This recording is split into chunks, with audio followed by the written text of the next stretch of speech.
ఏంటి ఏదో చెట్టు చూపిస్తున్నా అనుకుంటున్నారా? విరజాజుల చెట్టు అండి.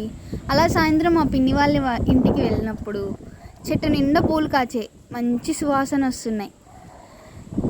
నేను మా చెల్లి మా పిన్ని కలిసి పూలన్నీ కోసేసాం. ఎంతమందికి ఇష్టం ఉండదు పూలంటే, అందులో మేము కూడా ఫస్ట్ ఉంటాం అన్నమాట.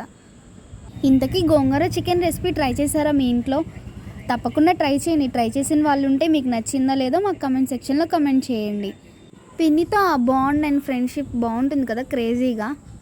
మేము మా పిన్నితో చాలా బాగా స్పెండ్ చేసాం టైం అంతా.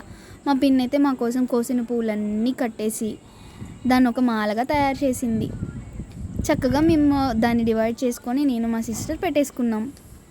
చూసారా ఎన్ని పూలు వచ్చాయో అన్ని పూలు కాచాయన్నమాట. అలా టైం స్పెండ్ చేస్తూ ఉండగా సడన్గా గాలి వచ్చేసి మొత్తం క్లైమేట్ అంతా చేంజ్ అయిపోయింది. చూసారా ఎంత గాలి వీస్తుందో. మా ఏరియాలో అయితే ఫుల్గా రెయిన్ స్టార్ట్ అయిపోయింది. రెయిన్ పడితే మొత్తం క్లైమేట్ బాగుంటుంది కానీ ఎక్కడికి వెళ్ళలేము, ఏమీ చేయలేము కదా. వాన తగ్గగానే రిటర్న్ అయిపోయాము మా ఇంటికి.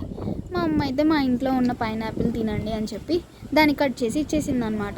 పైనాపిల్ నాకైతే ఇష్టం ఉండదు, కానీ దీనిలో ఉన్న బెనిఫిట్స్ చూసాక ఇది తినకుండా ఉండలేకపోతున్నాను అనమాట. మీరు కూడా మీ డైట్లో ఈ పైనాపిల్ని యాడ్ చేసుకోండి. ఇదన్నమాట మా ఈవినింగ్ రొటీన్. మళ్ళీ ఇంకో వ్లాగ్లో కలుసుకుందాం. అంతవరకు మా ఛానల్ని లైక్ చేయండి, షేర్ చేయండి, సబ్స్క్రైబ్ చేసుకోండి.